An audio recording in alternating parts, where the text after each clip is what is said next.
And we're back, folks, here on the MCU Rewatch review series, breaking down Phase 1 of the Marvel Cinematic Universe. Chris threw this idea out to me last week. Absolutely loved it. Breaking down kind of all the movies on the whole, from Iron Man 1, 2, Thor, Captain America, and of course the Avengers and the Incredible Hulk. How could I forget? All 6 movies in one. We've been watching, reviewing, discussing all things MCU up to this point. So now we're talking Phase 1 of the MCU. So, in a nutshell, of course, to date, for those that have been living under a rock, there are 3 phases of the MCU. Phase 4, the latest Spider-Man movie is about to start, or that was a part of Phase 3, right, Chris? Not Phase 4.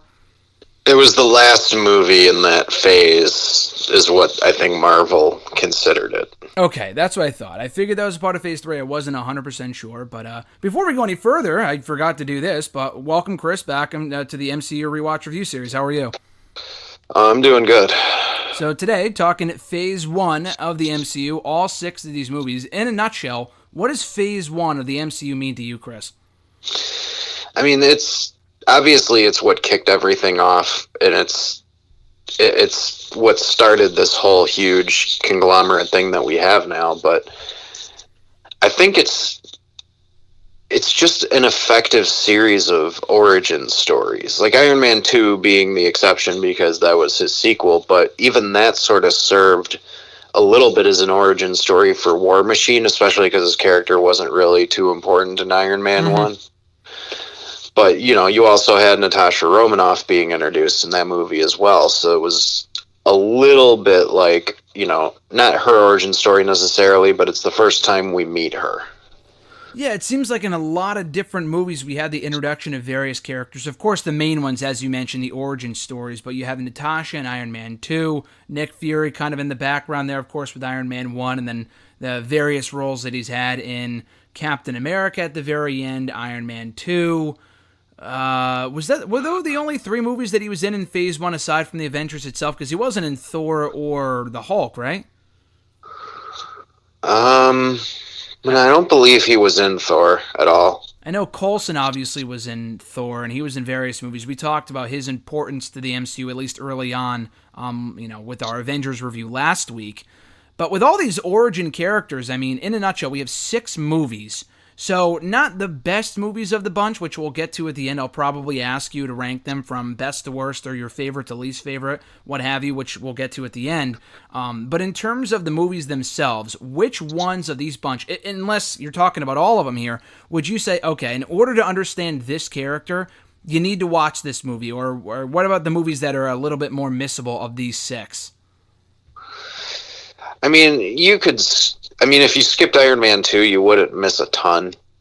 But, I think if somebody's going to consume the MCU, they should watch it all. Mm-hmm. I mean, really, even the movies that aren't incredible aren't bad. Like, there really isn't a bad movie in the MCU. There's just some that are better than others. Mm-hmm. So, yeah, I would say, like, all of them are important in some way, shape, or form. I mean, Iron Man 2 at the very least did a good job showing how much his technology had advanced at that point. And it's a common argument, too, I would say, I find from various people, where to start with the MCU when you're talking about movies to watch and whatnot. Some people say Iron Man, which is where we started, because I'm kind of going off chronological order in terms of when they were released. A lot of other people would say Captain America, which kind of kicked it off in the 40s, and then obviously it fast forwards to 2011 to the end of Captain America. But some people may want to start when the movies, took place not chronologically, or chronologically in terms of the timeline. Where would you start? Again, I know we started Iron Man for the sake of this review series, but what would you recommend to people? And would you say that the timeline is a bit confusing, or is it perfectly, for the most part, easy to understand?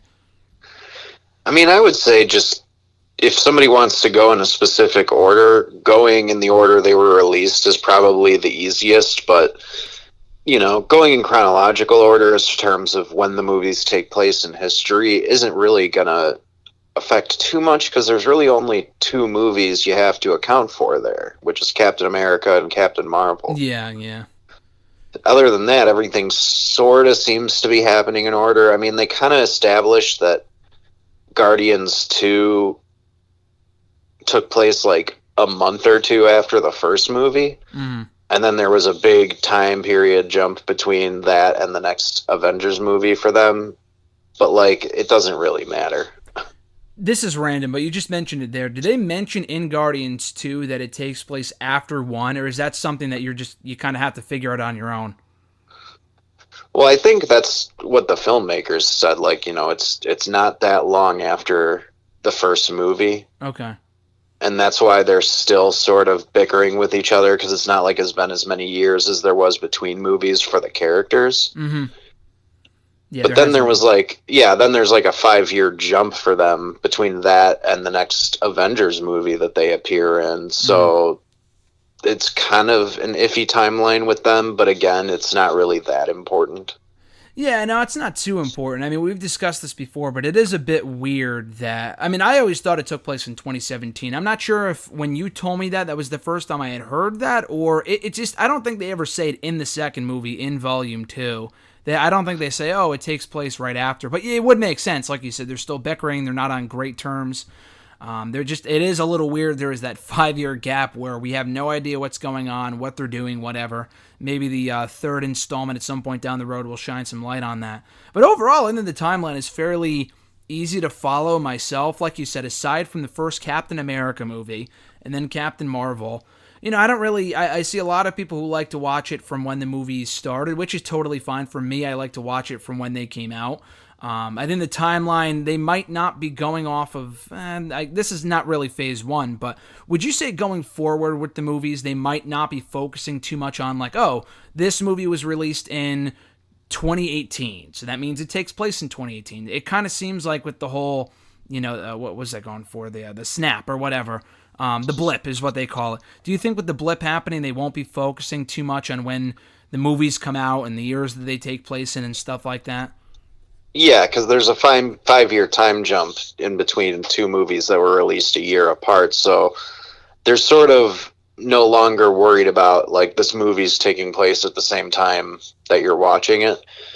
Because Black Widow is supposed to take place, like, sort of during... or like between Civil War and Avengers. Yeah, yeah. And it's like that could be confusing for people who are just coming into it a little bit, I guess. But I have a feeling that we're going to start to see other characters where their stories are told maybe over a longer period of time. So the first movie might take place 10 years ago, and then we see the character in modern day in the sequel or something. Yeah, no, you're right. Like you said, Black Widow's a great example of that. I was going to ask, too, with all the other movies that are coming out, I would assume Thor 4... I mean, obviously Thor 4 takes place after Endgame because Ragnarok was, like, led right into Infinity War, so it would have to be right after Endgame. But I'm trying to think what else is coming out. Like Doctor Strange, there's no word on when that might be taking place, right? It has to be post-Endgame, I would have to assume. Oh, because obviously, what's her name? Scarlet Witch is in it, too. Yeah, so that'll probably be, a couple of years down the line, because I'm not sure if that takes place before or after her Disney Plus series is supposed to release. Yeah. Because all that is going to get pushed back, too, because all that is supposed to tie into the movies. So, yeah, there's going to be some weird rescheduling with all that stuff. But besides that, I know there's another Spider-Man movie planned. I mean, there's obviously going to be a Black Panther 2 and a Captain Marvel 2 at some point. I think they confirmed those recently, if I'm not mistaken. I mean, it won't be anytime soon. It won't be until like 2023, but... But Thor, Love and Thunder, and then... I can't remember what else. Shang-Chi? Oh, Shang-Chi, that's right, yeah. And then I thought there might have been another new one. Maybe not. No, wait. Yeah, the Eternals. Oh, Blade. Right? And Blade. Yeah. Yeah, the Eternals is, like, already done shooting. That was supposed to come out later this year, obviously, before they bumped it. Right now, that's coming out in May of next year, I think. Or something like that. I believe so. I'm not even sure if they've totally updated everything, like, rock solid yet. But, yeah they're going to keep pushing stuff back until they know they can get people in theaters again. I doubt any of this stuff, other than the TV shows that have already been announced, are going to go to Disney Plus as an alternative. They'll wait until they can make their ticket prices back. Oh, 100%. Yeah, that's what I was thinking too. Like a lot of people were saying, again, completely off topic, but a lot of people were saying like, oh, they should put Black Widow on Disney Plus because they put Onward on Disney Plus. Well, first of all, that was obviously in theaters initially for a little while before the whole coronavirus thing happened. But I mean, they make so much money off of these Marvel movies, they would be ridiculous for them to kind of completely throw that away for, I mean, maybe a slight increase in Disney Plus subscriptions that are going to be canceled after they watch the movie. So, yeah, I don't see that happening at all. Plus, it might be a slight disservice to the character because she's waited so long for a solo movie, sure. and it doesn't happen until after she's dead. And then to just put it on the streaming service, it's like, I think this is one of those movies that some people really want to see in the theater, and I think it's good that they're waiting. Yeah, no, totally. I would say if they want to do something like that where it's like they just want to get it out there ASAP and do like, a fan service type thing, as opposed to putting this up on Disney Plus like now or whatever, because it was supposed to be out in May. I was gonna say have one of the shows like the what's it called? The Winter. What's it called? Falcon and the Winter Soldier or something like that. The Bucky. Yeah, show? I believe so. Something like that. That was supposed to come out later this year. They could be like, oh, they could have it come out now, but I don't think it's finished filming. I think they have a little bit left to film, which is why that might also be postponed, which is really unfortunate too. And they also may need it to come out after Black Widow because of something. You never know. No, that's because there's rumors that part of the Black Widow movie will, like, they'll time jump a little bit. Not necessarily time travel, but, like, we're going to see stuff from different points in time, so there may have something to do with after she's dead. I don't know. Yeah, no. Because I get a feeling that the girl who's in the movie with her, Florence Pugh, who, played Paige in the WWE movie, I think she'll probably be sticking around, and she'll sort of be the Black Widow replacement, and there's a good chance that maybe she'll show up in Falcon and Winter Soldier, and they need her movie to play first before they do that. Now, I've seen a lot of theories, and again, we'll have to do a separate video on Black Widow predictions as it gets closer. But I saw one theory that was implying that maybe the Black Widow who died in Endgame, could that have been Florence's character? Because some people were saying, oh, she had the blonde streak or she had the blonde hair and the red started to come back out in Endgame, blah, blah, blah. Maybe that was her in, like, disguise or something, and that's how they'll get around killing Black Widow, so she's not actually dead. I mean, I don't know if I'm a fan of that theory, but have you heard anything? I think that's reaching. Yeah, I think it's reaching. Do you think there's any scenario coming out of that Black Widow movie where they keep her alive? Like, they try to explain her coming back or still being alive to kind of keep her in the MCU, or is this it? The only way I could see them doing anything to bring Scarlet back would be in the Doctor Strange movie, because he's dealing with the multiverse, which means we could get a different version of Black Widow. Okay, yeah. That'd be interesting. So, and what would really be awesome is if, because all these alternate universe versions of characters exist in the Marvel comics, and many of them are like the exact opposite of the versions we know. So it would be kind of cool if a villainous Black Widow showed up, maybe. Ooh, okay. That would be interesting. What if, again, another theory I'd seen, this might be reaching too, but what if Taskmaster, because they showed, again, I've seen a lot of theories where people were speculating that maybe because they know the Taskmaster, some people thought it might be a female, which it very well could be. They know all the moves and mannerisms of the Avengers, specifically Black Widow. Could it be Black Widow from, like, the future or something like that, or is that getting a little too meta? Yeah, I doubt it. When you see the character, it's clearly a much larger physique. Mm-hmm. So I'm pretty sure it's a guy, but they show him mimicking Captain America's shield moves. They show him mimicking Hawkeye with the bow. I think he's just been studying all of the Avengers in general. Okay. Yeah. But yeah, I have a feeling that the Taskmaster reveal isn't going to be a character we're, like, super familiar with. Yeah, probably. I don't think it's going to be anything major, or some people were I hope expecting. it's something cool though. Like I hope it is somebody that we just don't expect it to be in some way. No, yeah, for sure. I mean, Marvel usually does a pretty good job of that type of stuff and not disappointing people with the type of reveals and building stuff up and surprises and whatever. So hopefully it does pay off. I mean, it does look like a good movie when it does come out, so I'm looking forward to seeing it. They kind of tie it back to Phase One. Do you think the movie kind of came a little too late and that they should have had a Black Widow film or maybe even a Hawkeye film? I'm not sure if there was much demand for that at the time. Do you think they should have had a Black Widow film come out as part of Phase 1 considering how important she is alongside the other Avengers? Or was Iron Man 2 kind of her solo film to an extent? I mean, I think the way they introduced her, they probably had a specific number of films in mind before the Avengers, so they couldn't fit everybody, but they could have done like a Hawkeye and Black Widow team up movie or something at some point. Like that would have been cool. Mm-hmm. Explore Budapest and finally tell us what that's all about. Yeah, or just give us a new adventure with the two of them, and it's like just the two of them and not any of the other Avengers. Because even though their relationship is well established in the movies, it just would have been cool to see just the two of them working together to establish that chemistry. Yeah, I'm surprised that, well, not entirely surprised we didn't get that at part of Phase 1, but we just didn't get that at all. And it doesn't really seem like, as we talked about in our Avengers review last week, it doesn't really look like Hawkeye, as far as from what I know, is in that new Black Widow movie, which seems really strange. I know some people were saying, oh, Tony Stark might be in it. Obviously this takes place in 2016, so it's not like they're resurrecting him.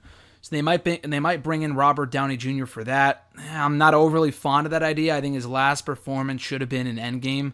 But I think Hawkeye would be cool to see in that movie. It should have happened a long time ago, but they just had other ideas and plans and whatever, so not that big of a deal. But, speaking about all these upcoming movies, like, this year we've had none, because Black Widow was supposed to come out in May, and we were supposed to get the Eternals in, I think, November.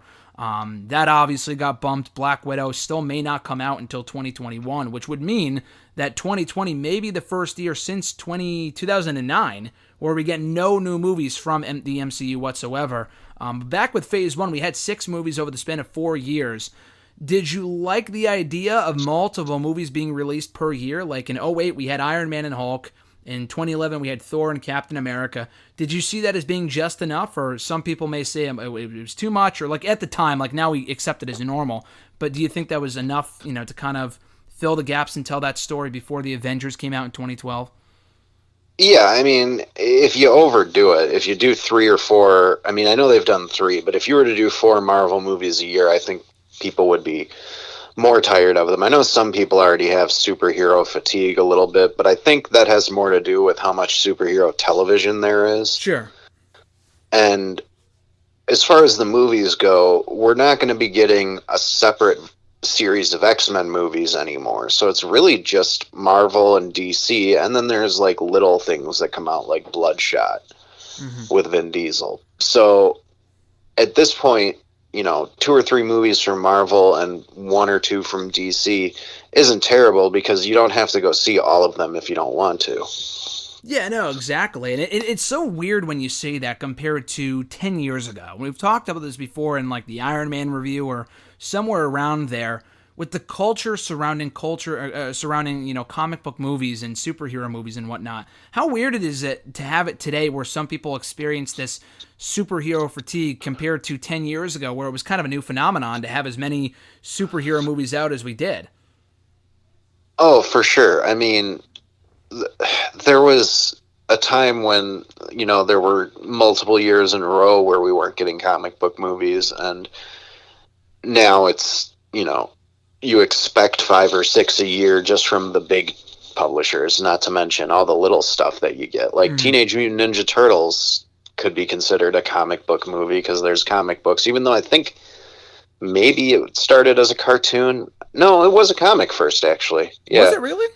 Yeah, that's right, it was. And it was like almost a parody of comic books when it started. I didn't know that. I thought it was always a television show. The Foot Clan was like a parody of The Hand from Marvel. Oh, really? Yeah, so there's a lot of weird stuff that they didn't bring from the comics into the movies. Hmm. And so, just to see this stuff now being embraced is obviously really cool, but it's also creating this weird divide with the fandom, because there's a lot of people who are, they gatekeep this kind of stuff. So they're like, I've been a fan since the 80s or the 90s, and I've been reading comic books, and I used to get called a nerd, and now it's cool, and that's stupid because it should just be my thing. And I don't like that, It's like we should all just be happy that everybody likes this stuff and we can all talk about it together. Dude, when you say that, it sounds exactly like wrestling fans. Like, it's ridiculous. Oh, it's absolutely the same thing. And it's like that with almost any kind of fandom. Yeah. Like, I know people in New York who've told me about, like, the Broadway nerds who, if you don't go see a dozen different musicals a year, you're not a fan of musicals. It's like, it's whenever somebody is passionate about something and then somebody else who's less knowledgeable also has a love for that thing, they almost feel like, well, you're not as big of a fan as I am, and that's stupid. It's so dumb. Because we all know that the money is with the casual fans. For sure, yeah. Yeah, because the hardcore is like, we'll watch the movies no matter what. We'll watch Raw no matter what. But the casual people are really who they want to focus on and bring in to make fans out of those people, so. Sure, Avengers didn't make $2.8 billion because all the people who bought comic books went and saw it. Yeah. It's all the people who don't read comic books that went and saw it. Mm-hmm. Absolutely. Otherwise, comic book sales would be the best-selling literature in the world if that was the case. Well, you mentioned all those reviews ago, too. I should probably bring this up. You did say how the movies were kind of made to sell the comic books, and now it's kind of the reverse. I'm sorry, the comic books were... What was your original intent with that expression? You know what I'm saying? Well, like, back when they first started making superhero movies, the intent was, this is going to help us sell the comics, because... Right, yeah. At the time, they knew that the movies weren't going to pull in a lot of money. Like, even if you go back and look at the box office from the original Superman movies, like, there were much lower budget movies that were doing the same numbers as Superman. Like, it was an independent film studio that made that, technically. Mm-hmm. And you look at these numbers now, and it's an astronomical difference. But back then, comic books were still selling huge. So it made sense, like, let's make this movie as a complement to the comics. And nowadays it's almost like, well, let's hope people going to see the movies maybe buy some comics. Like, yeah, it's a totally reversed mindset from what it used to be. Does that kind of apply to the culture as well with the comic book movies? You kind of mentioned this earlier, but you mentioned how it's so culturally accepted now, but compared to 10 years ago, you mentioned, the first Iron Man movie, they weren't really sure what to expect out of it. How different was it? Not really today, but from when Avengers came out, dating all the way back to the first Iron Man movie. Did you notice any major significant cultural changes with the way that comic book movies and comic books in general were accepted by the public after the release of these movies? I mean, I think it had already sort of started to shift at that point, because Comic-Con was becoming a bigger thing, and we were starting to see more money getting thrown at, Star Trek, and they were starting to talk about making more Star Wars movies, and there was a big shift probably between, I would say, 2000 and 2010 was when it happened, because the X-Men movies started in 99, and those really were some of the first, like, we're going to take this seriously attempts at comic books. So, yeah, I think by the time Iron Man rolled around, nerd culture was already sort of starting to become mainstream. So Iron Man helped push it to that level, I think. But yeah, we had already gotten a couple of good X-Men movies, maybe one or two bad ones too, but it really, it did start to shift around that time, and now it's, everybody's got Marvel stuff. Yeah. Everywhere you go, I've seen, like, in the last number of years, just even being on college campuses and stuff like that, you see Captain America shirts and Iron Man shirts and, just all this. It's everywhere. I mean, especially being owned by Disney, too, that obviously boosted up times 10 because they can sell all the merchandise and whatever and really, really promote it. But yeah, no, I totally agree. And as origin stories, the movies themselves, how do you think how effectively do you think they laid the groundwork for all the movies that followed and what would become the MCU as we're talking about it right now? I mean, I think they did a great job considering they didn't know that the MCU would become this big thing. Mm-hmm. So, I mean, they may have said, like, we'll go up to Avengers, and then after that, who knows what'll happen. I mean, God knows at that point they were still taking risks with every movie that they were making that it would be a flop. At what point do you think it really became, okay, every movie is going to be good going forward? If it's Marvel, I can trust it. Because, like, when I heard about Guardians, despite the fact that Dave Bautista was in it, and we'll talk about it when we get to it in a little while, but it was one of those movies, it's like, I honestly, not that I don't care, but, like, I'm not sure if it's going to do well just because it's one of the least known Marvel properties out there. I mean, I think at this point, I'm still not even 100% like positive every movie is going to be good.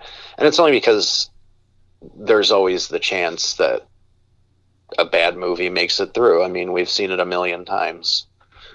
Like X-Men 2, people love them. X-Men 3, people hate it. Mm-hmm. It's just what happens sometimes. And, you could have the most creative minds in the world working on something and it still might suck. So, I walk into every movie hoping it will be good, but I try not to have too big of expectations just in case they're not met. Yeah, just in case the movie's not as, epic as you were expecting. I mean, you said earlier, Sure. they're all very good movies, but some are absolutely better than others. And I know I've made this comparison before, but it's a lot like the NXT takeovers. Not everyone is amazing. I mean, there's almost been as many takeovers as there has been MCU movies, funnily enough. But not every one is going to be terrific. Some might be better than others, and I feel like that this has been no exception. In a nutshell, how would you rank the 6 movies? Iron Man 1, 2, Thor, Captain America, Hulk, and Avengers, from weakest to best out of those 6? I mean, I'd probably put Iron Man 2 at the bottom. Okay. And then after that, it gets really hard because I like Thor and Captain America both for different reasons. Mm-hmm. So, like, those two would probably switch places between 3 and 4 on different days of the week. But I'd probably put, just if we're talking about my own personal preferences as far as, like, which one would I put on more often, I'd say I'd put Iron Man 1 at 1 and Avengers at 2. Wow, okay. Well, I mean, that's not too bold of an opinion considering that Iron Man kicked it off and it is a great movie. And the fact that it's always, I feel like I've seen that a million times because it's always on TV. And you've mentioned this before, like if it's on there, it's one of those movies that you can have on in the background, watch it multiple times, and it just has great replay value. And Avengers has that too, but definitely Iron Man specifically because it's just, they just own the rights to it. I guess I think Avengers, it's a big spectacle, but there's not a ton of character development in the movie. It's sort of just like, this is the problem, this is how they solve the problem, and now they're all a team. And I mean, it's an awesome movie, but the first Iron Man movie is like a character study of Tony Stark almost, and you watch the character change from the beginning of the movie to the end of the movie. It's a complete story to me. And you can turn on the movie, I feel, halfway through and still get a general idea of what's going on. Not to say that's not the case with Avengers, but it is a bit more difficult when you have 6 different people that you're focusing on at any given time. So the movies are amazing, but I think it's a lot easier if you just watch it from start to finish and you're going to be watching it. Whereas with Iron Man, you could just throw it on at really any point and be both entertained and understand what the hell's going on because it's just that good of a movie. And plus, you got Bridges. Of course, you got to go with Jeff Bridges. He's fantastic. So you can never go wrong with Jeff Bridges and the performance that he puts into that movie. Actually, that's another question. I just thought of that after you mentioned it. Who would you say? Okay, not who, but of the 6, not ranking the movies. If you had to rank them, I was gonna say 6, but Avengers is low key. If you had to rank the villains from weakest to best in the MCU of Phase 1, who would you put at the bottom? Who would you put at the top? See, as far as villains go, Loki's got to be number one because, for one, he's the villain of 2 movies, Yep. but Yep. Tom Hiddleston just does such a great job with him. There's Laufey. There's Abomination. Would you put Ross on there? I guess so, right? Yeah. Oh, I forgot about Hulk when I was ranking the movies. I figured you would put it at 5 because you said 3 and 4 for Thor and Captain America. Yeah. That's what I kind of figured. Yeah. Okay. Yeah, I don't know because it's tough. I wouldn't put Thunderbolt Ross in that category. I think he's neutral. Yeah, like I he's agree. not really a good guy, not really a bad guy. Abomination's probably the lowest on the list because even though I love Roth, it's just not a good role. Like there's just not a lot for him to do. Yeah.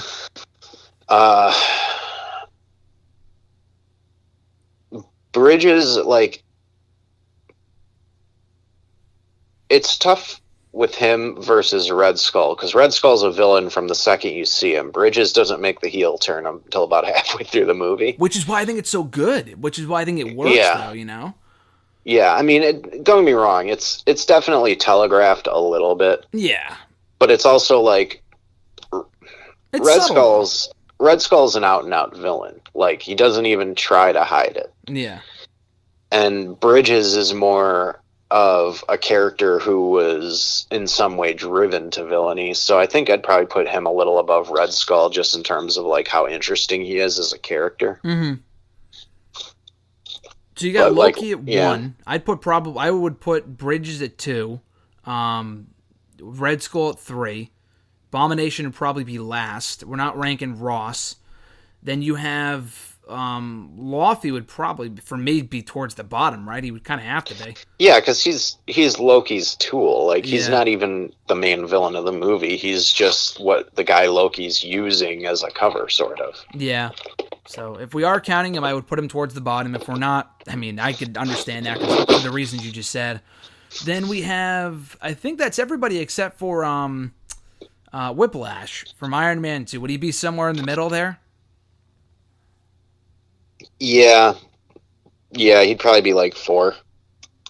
Yeah, I think the thing is, I really like Mickey Rourke, and I like his performance in the role. I mean, despite the fact the Russian accent isn't amazing, we've said that before, but yeah, just the character itself, the fact that I didn't really remember him kind of goes to show how forgettable it is. But they have better 'cause villains as they go on. I would almost say think about Sam Rockwell as the villain of that movie more than him. Like even though he's the guy that Iron Man fights, Yeah, Rockwell's the more interesting character. And God, I hope they bring him back at some point. Like gets out of prison and goes after Pepper Potts, and somebody else steps in instead of Iron Man or something. Do you think that's just a special waiting to happen where all the villains who are still in jail, people like Abomination, Sam Rockwell's character, and I don't remember who else is in jail, but like where all these people break out and it's like, oh, okay, they have to go after these people. Maybe not an Avengers film, but like, I don't know, even on a TV show or something like that. Because you mentioned before where there's a place where they keep these people, but that hasn't really been acknowledged in the movies. Yeah, I mean they did it a little bit in Civil War because Stark goes to that one like weird secret prison out in the ocean. Oh, right, correct, yeah. They don't show anyone, but they kind of allude to it, yeah. Zemo is still alive, but I think he's already planned to be the villain in the Falcon and Winter Soldier show. Yep, yes he is, yeah. And then, as far as the other villains go, I'm trying to think. So it's Rockwell's still alive, Keaton's still alive, And he is and I coming back. believe He's in the the Matthias, whatever the hell it's called, Matthias, or the movie that's coming out on the Sony movie, Matthias or something like that. I don't remember. oh, Morbius. Morbius. Yeah, he was shown in the trailer for that movie. Yeah, it's going to be weird to see if Morbius is used as part of the MCU because that's a Sony thing. Yeah, but it yeah. seems like Sony and Marvel are trying to make this work, and Morbius has a lot of connection to Blade, obviously, because of the vampire stuff. Yeah. So it would be kind of cool if there was like a Blade introduction cameo in that movie or something. But That'd be cool. Yeah. yeah, I mean They could do something like a Sinister Six movie based on some of the villains from Spider-Man's movies, but I think most of the villains in the Marvel movies are dead. So yeah, at least the best ones. Yeah.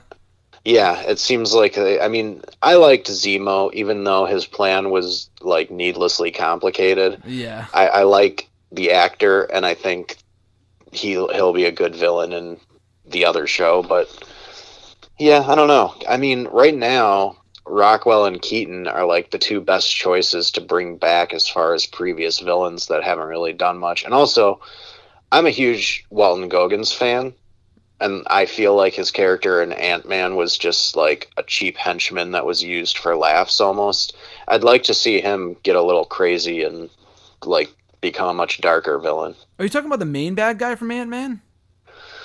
Well, yeah, I mean, that's the thing with Ant-Man too. There wasn't necessarily like a big bad, because the girl that was like phasing in and out, they end up kind of working with her in the end because she really wasn't trying to kill anybody. Oh, you're talking about Ant-Man and the Wasp. Okay, right. I think you're talking about the first Ant-Man movie. I think you're talking about and then Walton Goggins is like, he's the restaurant guy that Evangeline Lilly goes to get a part for their machine, who then chases them around the city, and he's almost a comic relief villain. Oh, that guy. Yeah, right. And then, it would be cool because he can play a sinister guy so well. It would be cool to see him like emerge from prison a changed man and go after somebody else. Yeah, I completely forgot about him too. Yeah, Ant-Man and the Wasp is another one of those movies where it's not like they have a clear bad guy, because like you said, the phasing girl isn't. I mean, she's they're good by the end. Her and the Doctor, that's friends with Hank Pym. But yeah, no, I think I think Loki's obviously the breakout from Phase 1, as well as Jeff Bridges, of course, but unfortunately he didn't make it. So to close that out here for our Phase 1 recap, do these movies, the Phase 1 of the MCU, still hold up to this day for you? Oh, sure. Absolutely. I mean, especially Iron Man 1, Thor, and the Avengers. The first Captain America is a great movie, but it's probably like 4 on the list of how often I'll watch it. Yeah, most definitely. I mean, they're all good movies. They're all very good movies. Some of these, it was fun to rewatch these 6 back just because, especially with Thor and Hulk, 2 movies that I'm personally not that fond of compared to some of the others. Even Iron Man 2 I've not seen in a long time. But they're all good. They're all well worth checking out again, some maybe more than others. But as you said earlier, to kind of echo your thoughts, they absolutely successfully set the stage for what people are about to see in the remainder of the MCU, which is just shaping up to be amazing at this point, coming off of the first Avengers film. So this has been cool. Phase 1 recap. We're going to be doing another one of these again after... Is it Age of Ultron? Is that the end mark, or is it Ant-Man for Phase 2? I think it's Age of Ultron ended Phase 2, because I think Phase 3 was the only one that didn't end with an Avengers movie. Okay, that's what I thought. I thought Ant-Man might have been it just because it came out so close to Avengers, but because it seems weird that Ant-Man 1 and 2 are in Phase 3, but I mean, I guess Iron Man 1 and 2 are in Phase 2, so I guess it doesn't really matter, but interesting. So, yeah, we'll get to that soon enough. Next up here in the MCU Rewatch Review Series, we're talking Iron Man 3. So, until then, people can find you, Chris, on the Twitter machine at BR_Doctor. This has been great, Chris. I'll talk to you on the next one. All right, great. All right, adios.